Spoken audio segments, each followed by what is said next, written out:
हमनी के संस्कृति, हमनी के संस्कार सदा रहे हमनी के साथ। भारत के महान ग्रंथ और काव्य सब के संपूर्ण संकलन सब्सक्राइब करें तिलक। प्रार्थना की खुशबू, साइकिल प्योर अगरबत्ती।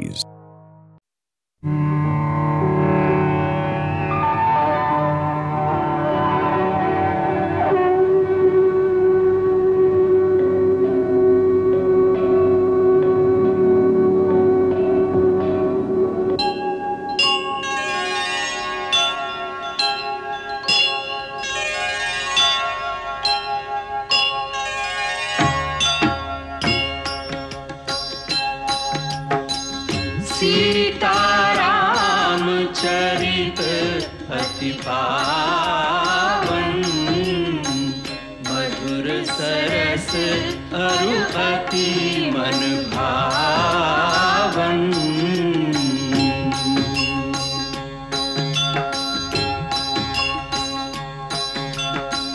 पुनि पुनि कीर्तने हो सुने सुनाए, की प्यास बुझत न बुझाए।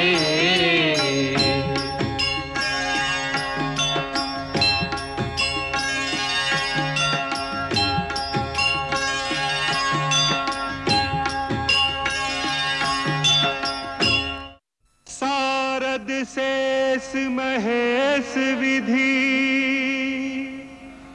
आगम निगम पुराण। नेति नेति कहीं जा सुगुन, करही निरंतर गान। गोस्वामी तुलसीदास जब रामायण आपन प्रदेश के भाषा अवधि में लिखलन, ओपर बहुत विवाद भइल, लेकिन गोस्वामी जी आपन फैसला नहीं बदलन। काहे कि उनका के एक बात के विश्वास रहे कि रामायण के कहानी आम आदमी तक पहुंचे के चाहिए।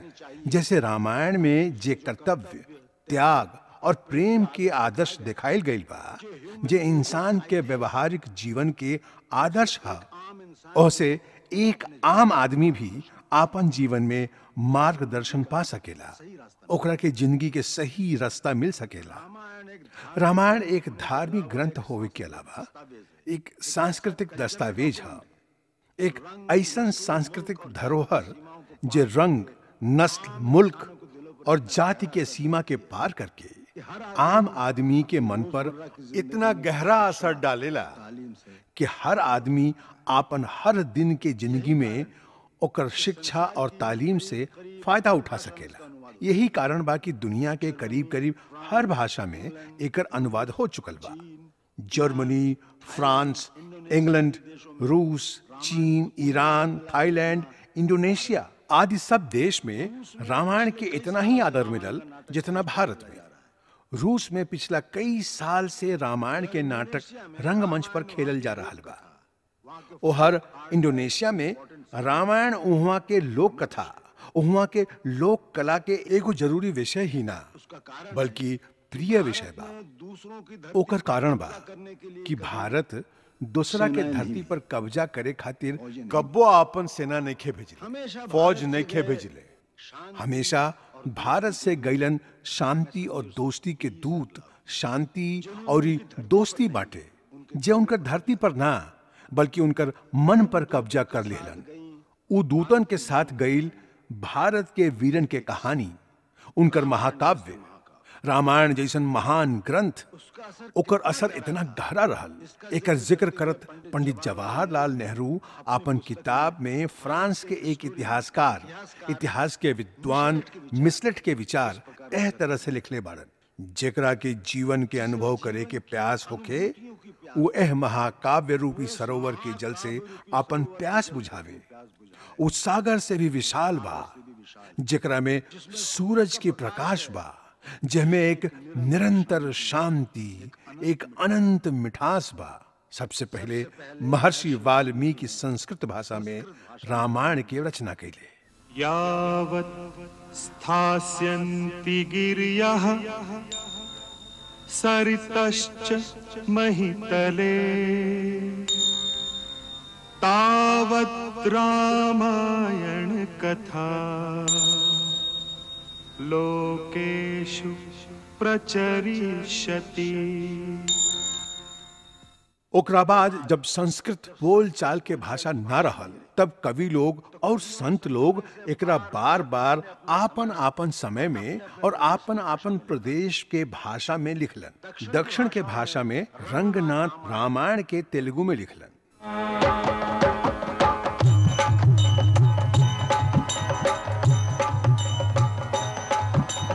मादेवु गमलाक्षु मम्मेलु देवु मादेवु गमलाक्षु मम्मेलु देवु नादी नारायणु नखिल लोकेषु नादी नारायणु नखिल लोकेषु।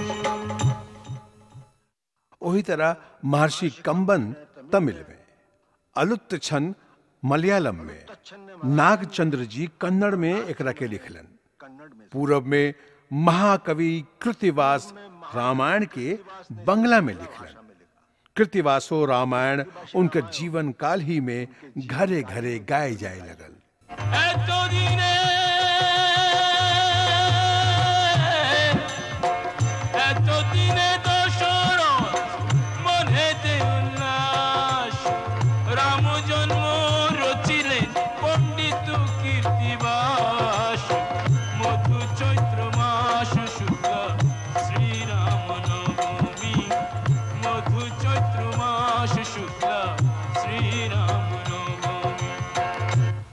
वही तरह से पश्चिम तट के पास महाराष्ट्र में संत एकनाथ यह गाथा के बड़ा ही भावपूर्ण ढंग से गवले। श्री रामच्युत वृक्ष प्रभा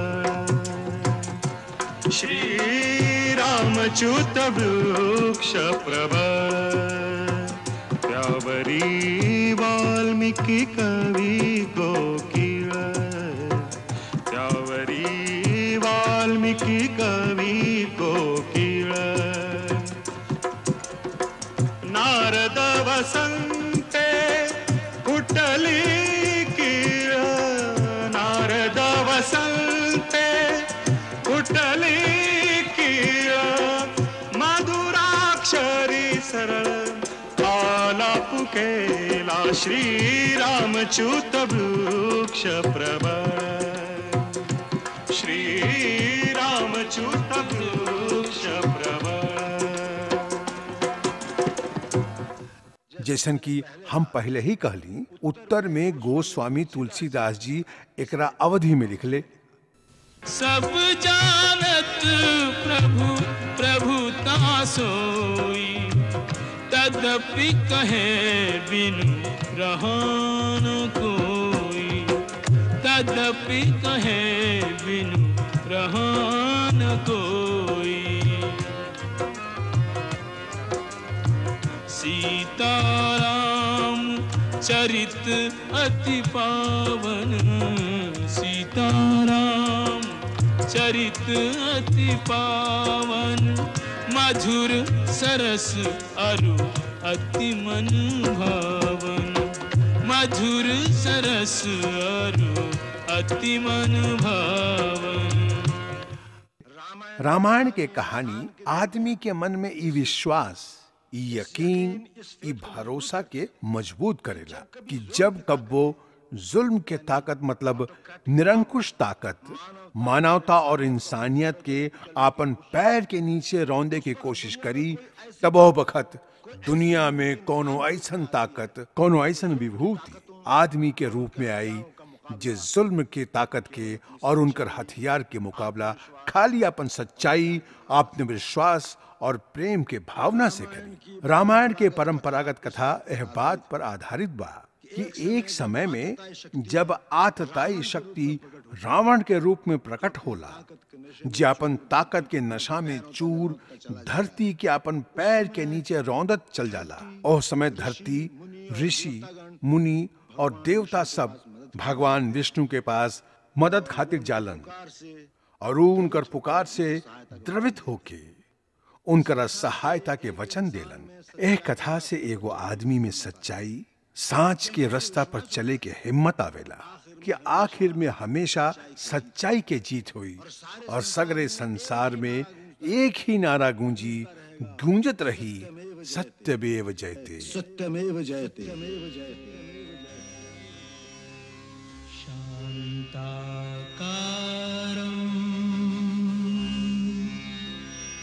भुजगशयनं पद्मनाभं सुरेशं विश्वाधारं गगनसदृशं मेघवर्णं शुभांगम्।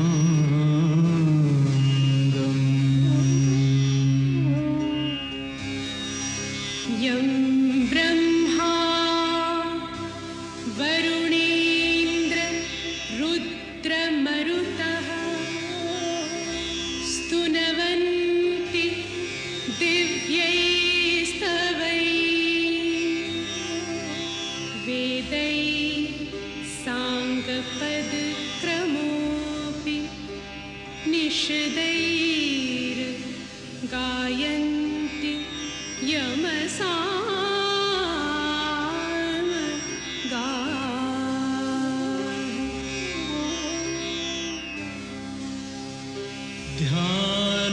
ध्यानावस्थित तद्गतेन मनसा पश्यन्ति यमयोगिनो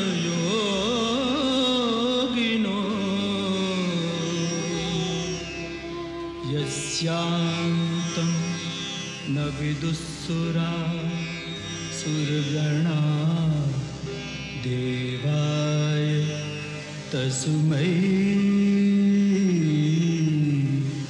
नमः।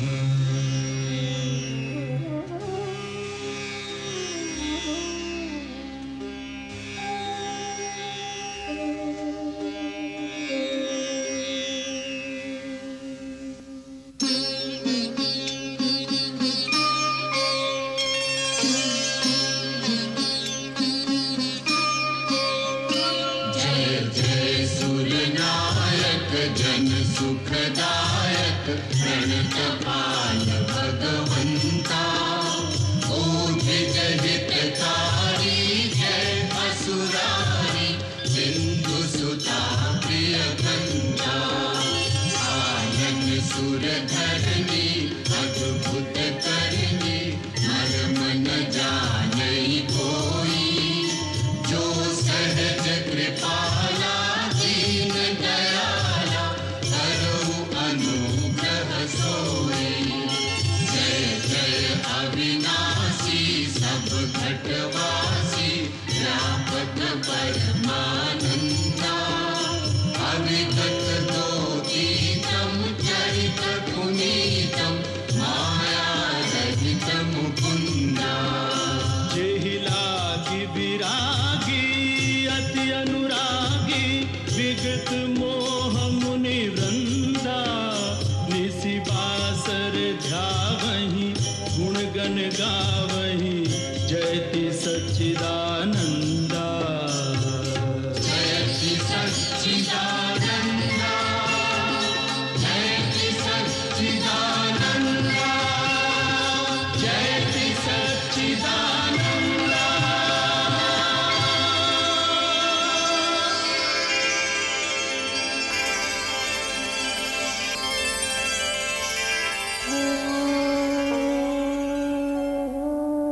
जय ब्रह्मदेव।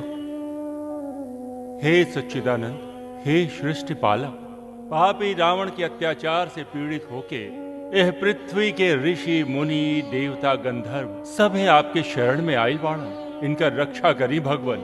रक्षा करी, रक्षा करी, रक्षा करी। पृथ्वी पर धर्म और साच के नाश हो रहल बा प्रभु। पाप के ताकत बढ़ रहल बा। राक्षस के राजा रावण अहंकार के मद में चूर होके तीनों लोकन के अपन पैरन के नीचे रौंद रहल बा। देव दानव मनुष्य कोई ओकर सामना करे के हिम्मत नहीं खे करत। कहे कि स्वयं ब्रह्मा और महादेव ओकरा के वरदान दिले बाड़न कि देव दानव नाग किन्नर गंधर्व केहू के हाथ से उ ना मारल जाई। प्रभु, आपके सृष्टि के भार धारण कईल हमार कर्तव्य है। बाकी जब धर्म के जगह पर अधर्म के राज होला तो अधर्म से अनाचार, अनाचार से भ्रष्टाचार और भ्रष्टाचार से अत्याचार के ज्वाला भड़क उठेला। जब अत्याचार अतना बढ़ जाला तब देखी पाप के ज्वाला में कैसे हमार शरीर जरे लागेला। प्रभु, हमार रक्षा करी। पृथ्वी त्राही त्राही करत अरी करुणा निधान। जब वो घमंडी अभिमानी चलेला तो ऐसा लागेला मानो धरती का अपना पैर के नीचे कुचलत होके। राक्षसन के डर से धर्म के माने वाला लोग चित्कार कर रहा हवन और ओकर सैनिक लोगन के त्रास देत हवन। राक्षस लोग साधु लोगन के खून पिए ताड़न। प्रभु, आज अबला नारी के लाज और मानव के मानवता बचावे वाला केहू नहीं खे। आज वो अवस्था आ गई बा यदि केहू धर्म और साच के रास्ता पर चले के कोशिश करे तो वो जीवित ना रह सकस। आज हर प्राणी पाप और भ्रष्टाचार के रास्ता पर चले खातिर विवश कल जा रहा बा। जब ऐसा अवस्था आ जाए तब सत्य के रक्षा खातिर कोई महान शक्ति के अवतार लिहल आवश्यक हो जाला। सच्चिदानंद। देवाधिदेव प्रणाम। हे सर्वेश्वर, आप जे कर्म के विधान बनौले हैं ओकरा अनुसार जे भी श्रम करी, परिश्रम करी, तपस्या करी, ओकरा शक्ति अवश्य प्राप्त हुई। ओही नियम के निभावल आपके कर्तव्य है। प्रभु, धरती पर जब भी केहू जालिम प्राणी मात्र के अपन चरण में झुके खातिर मजबूर कर देला त एक सच्चा इंसान ओकरा सामने झुके से इनकार कर देला। काहे कि ओकरा विश्वास होला कि ऊपर कोनो शक्ति बा जे ओकरा संगे न्याय करी, ओकर रक्षा करी। जौना दिन ही विश्वास टूट जाई कि अंत में सच्चाई के ही जीत होला, ओह दिन केहू धर्म के रास्ता पर ना चली। समाज बिखर जाई। धरती, सूरज, चंद्रमा आपन आपन रास्ता बदल दी हैं। सृष्टि के सारा काम काज अस्त व्यस्त हो जाई।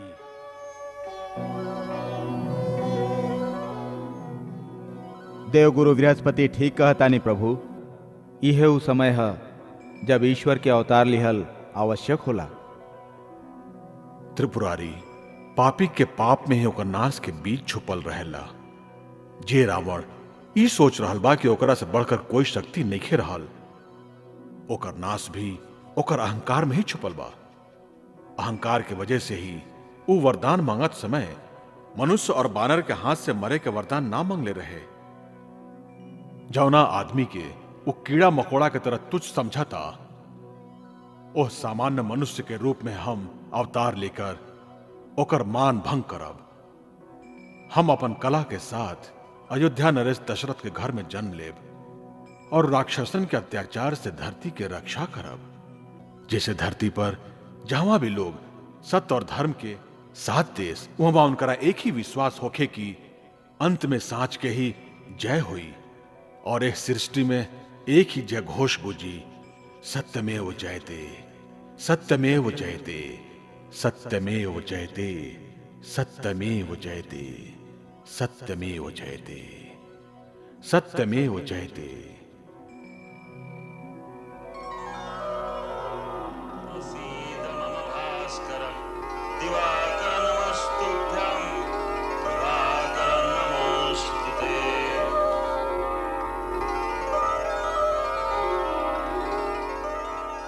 महाराज दशरथ, आज सूरज देवता उत्तरायण में प्रवेश कर रहल बाड़न।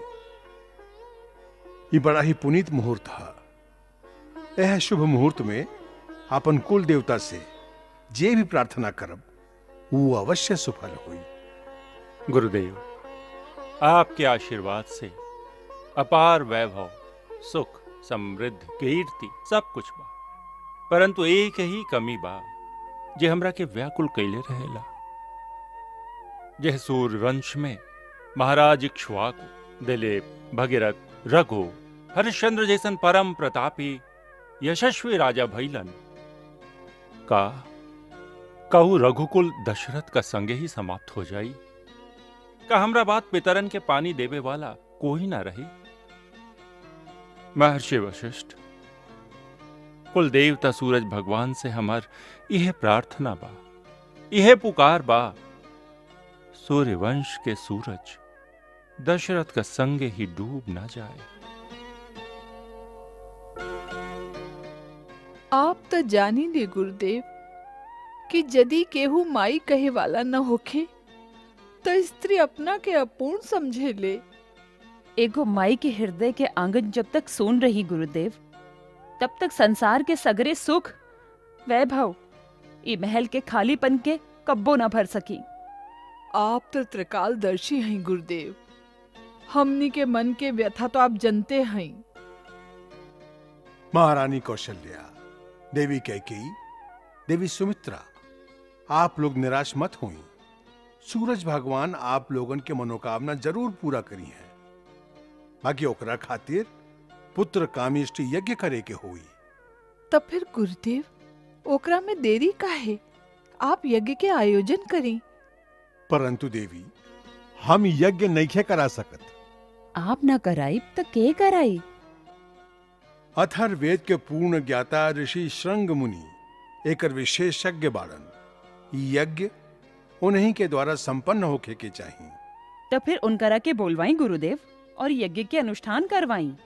ना देवी कैकेयी, ओकरा खातिर तो महाराज के स्वयं उनकरा पास जाके प्रार्थना करे के चाहिए। गुरुदेव, हम तो आज उनका पास जाए खातिर तैयार हैं। हम अब ही आर्य सुमंत के बुलवा के कहत हैं कि उस सेनापति के आदेश दें कि महाराज के संगे जाए खातिर रथ, हाथी, घोड़ा और पैदल सेना तुरंत तैयार कइल जाए। महाराज आजे प्रस्थान करी हैं। नहीं देवी कैकेयी, वहाँ रथ, हाथी, घोड़ा, सेना के जरूरत नहीं खे। महाराज एगो योगी के पास कुछ मांगे जा रहल बानी, अपन ऐश्वर्य और पराक्रम दिखावे नहीं की जात। देवी, भिक्षा खाली झोली में ही डालल जाला। एक महात्मा के पास अपन वैभव दिखावे जाए तो सोना चांदी के चमक दमक और अहंकार ही लेकर लौटब। आप सत्य कहली गुरुदेव। ऋषि श्रृंग मुनि के द्वार पर राजा दशरथ ना, भिक्षुक दशरथ नंगे पैर जई हैं, आशीर्वाद दी। तुहार मनोकामना सफल हुई राजन।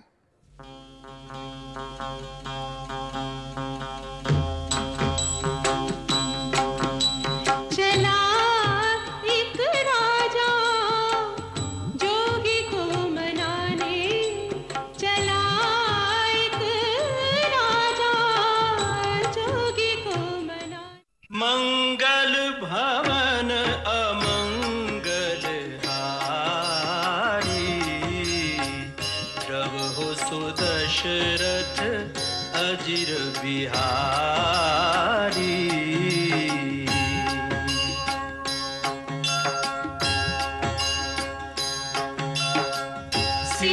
सीताराम चरित अति पावन, मधुर सरस अरु अति मन भावन।